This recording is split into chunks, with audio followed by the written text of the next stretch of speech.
Absolute silence from everybody, please. Gareth, you may begin. American writer and poet Audre Lorde once said, "Poetry is not only dream and vision, it is the skeleton architecture of our lives." I've come to realize through my analysis and research of poetry that a poem is not merely words that rhyme or something we study for purely academic purposes.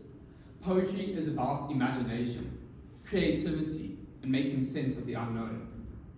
The three poems I've chosen resonate with me very deeply. I Have My Father's Voice by Chris van Wyk, Poem for My Mother by Jennifer Davis, and My Father Began as a God by Ian Mooney. These poems allowed me insight into my relationship with my parents, how I am defined by them, and my need to retain my individuality and my place in this world. Everything a strong, courageous young man needs, my parents have bequeathed me. However, I'm still able to retain a sense of self that is apart from my parents. In the poem I Have My Father's Voice, the poet explores a young man's sense of identity and the extent to which his relationship with his parents contributes to his sense of self. Through the diction, we see that even though his father had a short temper and was an angry man, the tone of the poem is not anger, but rather nostalgic. He writes, "My father used his voice to send me to bed, to run and buy the newspaper, to scribble my way through matric." This emphasizes that even though his father used his voice, he still cared for the speaker. Everything a poet needs, my father has bequeathed me, except these words. The use of the word bequeath shows his respect and admiration for his father. When I reflect on who I am, I cannot define myself without acknowledging my parents' influence. I do have many of my parents' traits, but I am my own person with my own talents. My parents need to understand that my ideas, dreams, and how I view the world may contradict their outlook on life. However, the next poem, Poem for My Mother, gave me a deeper understanding to the fact that my parents were once teenagers too. From the first two lines of the poem, that isn't everything you said on the afternoon I brought the poem to you. We see a difference between the mother and the speaker, not just in age, but also in an activity that consumes their time.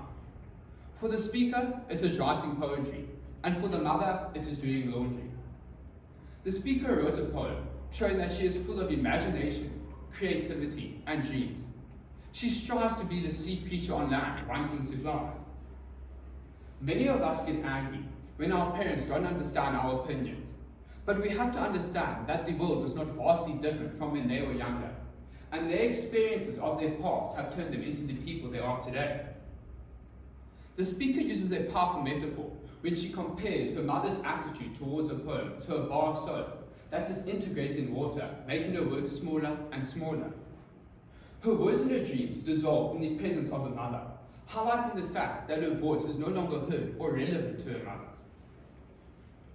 The poem My Father Began as a God allowed me to understand that through my life, my perception of my parents will change, and I will only understand how wise and impactful they are in my later years. The poet uses diction such as God and heroic, emphasizing the tone of admiration and praise. Immutable Laws highlights that the father's views had never changed, that he was a strict man and had set rules. I now will eventually realize that I needed parents with immutable laws, as they are always reliable and constant. Degrees of comparison are used, highlighting the son's change of perspective towards his father, and his change from childhood to adulthood, proving his maturity. Strange indicates a hasty change of perspective. Strangers shows how the son is still changing his perspective, and Strangers depicts the fundamental meaning that the son predicted no parallels between himself and his father. As you grow older, your perception of your parents and who they are changes. These poems emphasize the importance of identity through our parents and the roles our parents play in our lives. We need to realize how important our parents are and understand their views on circumstances. Their sacrifices, morals, and values have shaped us into the people we are today. Poetry is not just the sweet limericks or outdated sonnets we learn from our dusty pages of our English anthologies. Rather, poetry is the words of a single person that speaks for millions of people. Thank you.